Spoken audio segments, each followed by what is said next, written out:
دوبارہ ٹائم کتنا ہو رہا ہے؟ 10 منٹ دے دیا اعوذ باللہ من الشیطان اللعین الرجیم بسم اللہ الرحمن الرحیم الحمد لأہلہ والصلاة علی اہلہا بسم اللہ الرحمن الرحیم والتین والزیتون وطور سینین وہذا البلد الامین لقد خلقنا الانسان فی احسن تقویم وقال رسول اللہ صلی اللہ علیہ وآلہ وسلم الدنیا مزرعۃ الآخرہ۔ عزیزان گرامی، سورہ دین کی پہلی آیات اور ایک حدیث نبوی صلی اللہ علیہ وآلہ وسلم پڑھنے کا شرف حاصل کیا ہے۔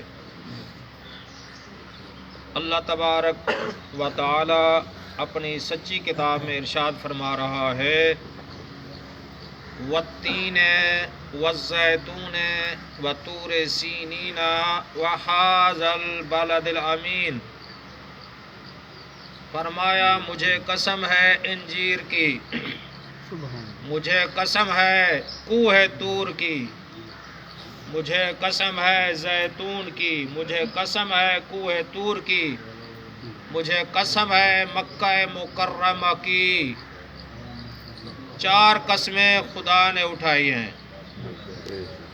4 قسمیں خدا اپنی مخلوق کی قسم اٹھاتا ہے، جبکہ ہمارے لیے قسم شرعی صرف خدا کی ہے، لیکن اللہ اپنی مخلوق کی قسم بہت سے مقامات پہ خدا نے قسمیں اٹھائی ہیں۔ کبھی ارشاد فرمایا والعصر، مجھے زمانے کی قسم، کبھی ارشاد فرمایا مجھے پیغمبر کی قسم، کسی وقت فرمایا اس ایک آیت میں ہے کہ مجھے اس جگہ کی قسم جہاں رحمت للعالمین کی آمد ہوئی ہے۔ سبحان اللہ، ماشاءاللہ۔ خدا اپنی مخلوق کی قسمیں اٹھا کر فرماتا ہے میں نے لقد خلقنا الانسان فی احسن تقویم، میں نے سب سے احسن، سب سے بہتر، سب سے اچھا انسان کو خلق کیا ہے۔ تو آپ یہ آیت میں واضح حکم دیا جا رہا ہے سب سے اچھا، اس میں تفضیل کا صیغہ ہے احسنو، جس کا معنی یہ ہے سب سے بہتر۔ اللہ نے انسان کو اشرف المخلوقات قرار دیا ہے عقل سلیم کی وجہ سے۔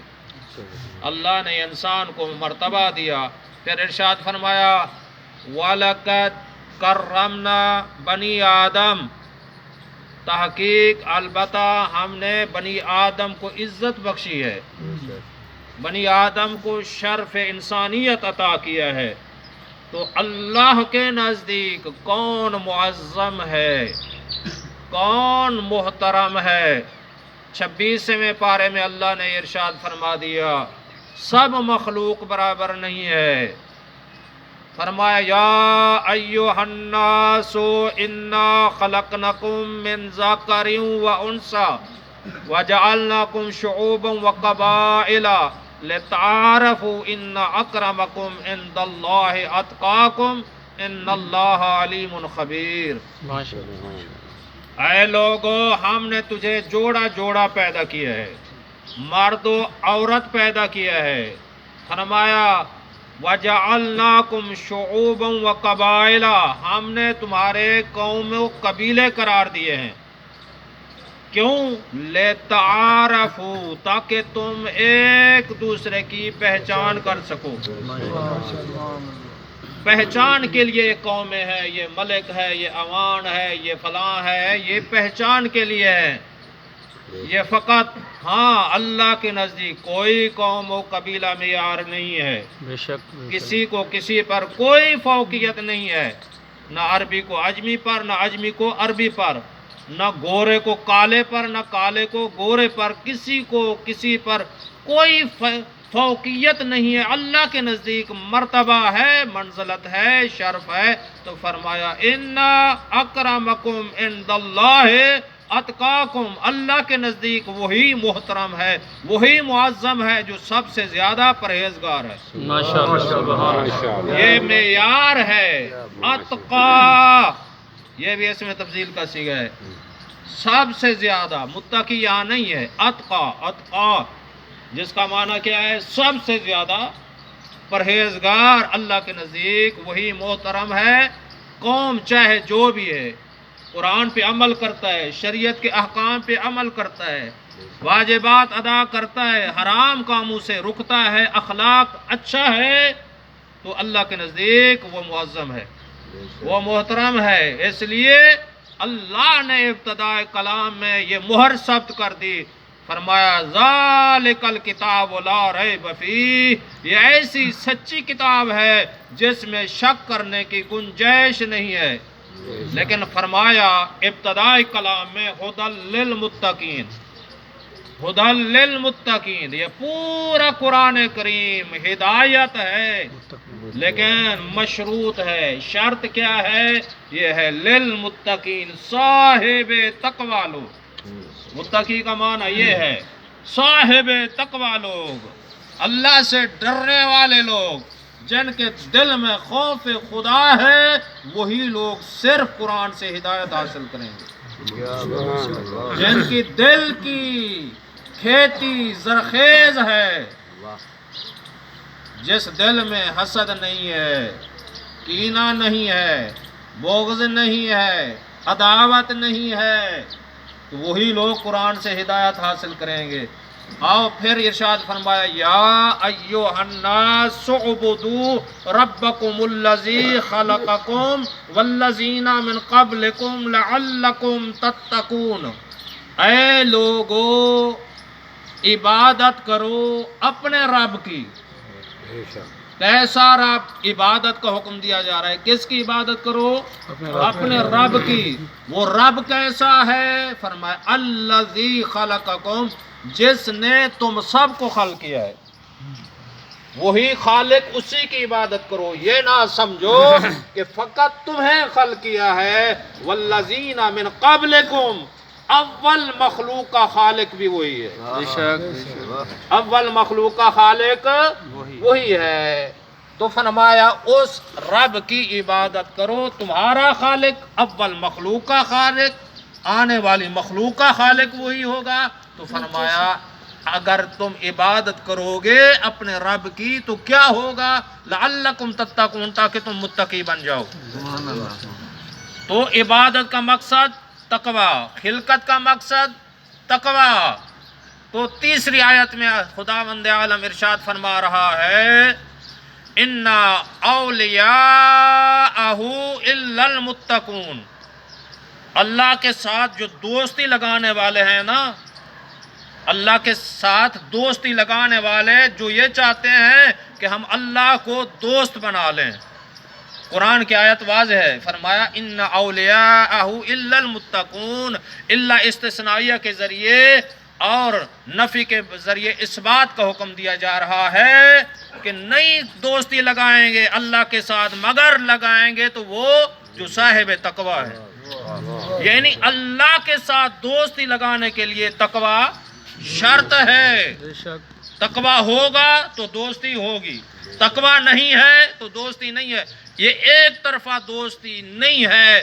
دوسری آیت میں اللہ نے فرما دیا ان اللہ یحب المتقین، فرمایا بے شک ایک تو یہ ہے ہم اللہ سے دوستی لگاتے ہیں، تو اللہ نے فرما دیا میں اللہ بھی خود دوست بناتا ہوں اسے جو صاحب تقوی ہوتے ہیں۔ دو طرفہ دوستی ہے، ہم بھی جسے دوستی لگائیں گے وہ اللہ تقوی، صاحب تقوی لوگ اللہ سے دوستی، اللہ جن سے دوستی لگائے گا وہ بھی کیا ہوں گے؟ اہل تقوی ہوں گے۔ آؤ اور ماہ رمضان آنے والا ہے، اسی ضمن میں اسی موضوع کی مناسبت سے ایک آیت دوسرے پارے کی ہے، فرمایا یا ایھا الذین آمنوا کتب علیکم الصیام کما کتب علی الذین من قبلکم لعلکم تتقون، اے ایمان لانے والو تمہارے اوپر روزے فرض کر دیے گئے ہیں، لکھ دیے گئے ہیں، یہ تمہارے اوپر فقط نہیں ہے، تم سے پہلے والے لوگوں پر بھی روزے فرض تھے، لعلکم تتقون، تاکہ تم متقی بن جاؤ۔ آیت یہ کہہ رہی ہے روزے رکھنے کا مقصد بھی کیا ہے؟ تقوی۔ قرآن سے ہدایت حاصل کرنے کا مقصد بھی کیا ہے؟ تقوی۔ معیار فضیلت کیا ہے؟ وہ بھی تقوی۔ عبادت کا مقصد تقوی، خلقت کا مقصد تقوی۔ او ہم دیکھتے ہیں اللہ نے ارشاد فرما دیا انما یتقبل اللہ من المتقین، سوائے اس کے کلمہ حسر کے ذریعے بیان کیا جا رہا ہے، سوائے اس کے فقط صرف فرمایا ان لوگوں کی دعائیں بھی قبول ہوں گی، نمازیں بھی قبول ہوں گی، مناجات بھی قبول ہوں گی، تو فرمایا جو کون ہوں گے؟ صاحب تقوی۔ یعنی مطلب یہ ہے ہر عبادت تب قبول ہے اگر کیا ہے؟ تقوی۔ تقوی ہے تو رکوع قبول ہے، تقوی ہے تو سجود قبول ہے، تقوی ہے تو زکوٰۃ قبول ہے، تقوی ہے تمام اعمال قبول ہے، اگر کیا ہے؟ دل میں خوف خدا ہے۔ تو اور آیت میں اللہ نے ارشاد فرما دیا فَإِنَّهَا مِن تَقْوَى الْقُلُوبِ، میں کوشش کر رہا ہوں قرآن سے اپنے مدعا کو ثابت کروں، ماشاءاللہ، کیونکہ قرآن میں کوئی شک نہیں ہے، حدیثیں بیان کروں گا، ہو سکتا ہے کوئی کہے کہ اس کے راوی کیا ہیں؟ ضعیف ہیں، تو عزیزان گرامی حج فرمایا فَإِنَّهَا مِن تَقْوَى الْقُلُوبِ، حج تمہارے دلوں کا تقوی ہے، بے شک، تو حج کرنے کا مقصد کیا ہے؟ تقوی۔ پھر ارشاد فرما دیا کہ وَأُزْلِفَتِ الْجَنَّةُ لِلْمُتَّقِينَ، جنت کو قریب کیا گیا ہے۔ ازلفہ کا معنی کیا ہے؟ قریب کرنا، دو معنی یہاں ہے، تیار کیا گیا، قریب کیا گیا، تو فرمایا جنت کو بنایا گیا ہے، قریب کیا گیا ہے، کن لوگوں کے لیے؟ صاحب تقوی لوگوں کے لیے۔ آپ کی توجہ میری طرف ہے، میں نتیجے پہ پہنچنے والا ہوں۔ تو فرمایا جنت کیا ہے؟ تیار ہے، قریب ہے، کن لوگوں کے؟ صاحب تقوی لوگوں کے لیے جنت بنائی گئی ہے۔ تو آؤ یہ معیار ہے، تقوی کس چیز کا نام ہے؟ اسی پہ نتیجے پہ بس دو چند الفاظ اور جملے بیان کرنا چاہتا ہوں۔ تقوی کس چیز کا نام ہے؟ تقوی تقوی تقوی تقوی کسے کہتے ہیں؟ تقوی کی شرعی تعریف کیا ہے؟ تقوی سب سے پہلے جس کے معنی یہ ہیں اور ڈرنا کہا گیا ہے، یعنی اس کا مفہوم شرعی معنی یہ ہے اللہ کی معصیت سے بچنا ہے، گناہ سے بچنا ہے، نافرمانی سے بچنا ہے، تقوی کا مفہوم یہی ہے۔ اس کے لیے شرط یہ ہے کہ دل میں خوف خدا ہو، عدالت ہوگی مومن مسلم کی اس کے دل میں، یہاں جج بیٹھے ہیں، یہاں وکلاء بیٹھے ہیں، یہ دنیا کی عدالت نہیں ہے جہاں جھوٹ چلتا ہے، فریب چلتا ہے، رشوت چلتی ہے، وہ نہیں ہے۔ اللہ نے ایک سسٹم ہمارے اندر رکھ دیا ہے، وہ انسان کا قلب سلیم ہے۔ وَجَاءَ رَبَّهُ بِقَلْبٍ سلیم، حضرت ابراہیم کے بارے میں آیت قرآنی ہے، جب اللہ کی دربار میں جاتے تھے تسلیم کرنے والے دل کے ساتھ جاتے تھے، سبحان اللہ، تو پتا چلا یہ قلب کیا ہے؟ تسلیم کرنے والا ہو، حکم خدا کو ماننے والا ہو، تو جس دل میں خوف خدا ہے وہاں پہ تقوی ہے، اسی کا معنی یہ ہے۔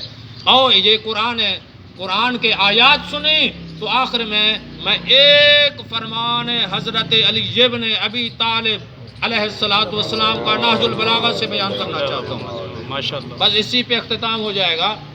تو حضرت علی ابن ابی طالب جنگ صفین سے واپس پلٹے اور قبرستان سے گزر ہوا تو مولا وہاں پہ رک گئے، چند اصحابی موجود ہیں، مولا نے مردوں کو خطاب کیا، اہل قبور کو خطاب کیا اور فرمایا یا اہل الدیار الموحشہ والمحال المغفرہ والقبور المظلمہ یا اہل التربہ یا اہل الغربہ یا اہل الوحشہ یا اہل الوحدہ انتم لنا فرط سابق ونحن لکم تبع لاحق اما الدور فقد سکنت واما الازواج فقد نوکحت واما الاموال فقد قسمت. مولا نے فرمایا اے قبروں میں رہنے والو، والمحال المغفرہ، اے اندھیری قبروں میں رہنے والو، فرمایا اے وحش زدہ گھروں میں رہنے والو، یا اہل الوحدہ، اے تنہائیوں کے گھروں میں رہنے والو، یا اہل الوحشہ، اے وحش زدہ گھروں میں رہنے والو، یا اہل التربہ، اے خاک پہ سونے والو، انتم لنا فرط سابق، تم ہم سے پہلے چلے گئے ہو نا. فرمایا وَنَحْنُ لَكُمْ تَبَعٌ لَاحِقٌ، ہم تمہارے پیچھے پیچھے آ رہے ہیں. مولا نے 3 سوال کیے. اما الدور فقد سکنت، تمہارے بنگلے کہاں گئے؟ تمہاری کوٹھیاں کہاں گئیں؟ آج تم قبروں میں چلے ہو، لوگ رہائش پذیر ہیں، تمہارے پاس کچھ نہیں ہے. فرمایا اما الاموال فقد قسمت، دوسرا سوال کیا مولا نے، فرمایا بتاؤ تمہارا مال متاع، حلال حرام کی جو پرواہ نہیں کی تھی، جمع کر کے رکھ کر آئے تھے نا مال متاع، تم قبروں میں چلے آئے، تمہارے ورثاء نے تقسیم کر لیا. دیکھا ہے کافی جنازوں کے موقع پہ ایسا ہوتا ہے، میت پہ لڑائی ہو جاتی ہے، ایک کہتا ہے میں نے دفن کرنا، دوسرا کہتا ہے میں کرنا ہے، جائیداد کا مسئلہ ہوتا ہے. تو مولا نے یہی فرمایا تم قبروں میں چلے آئے، تمہارے ورثاء نے بانٹ لیا ہے، تقسیم کر لیا.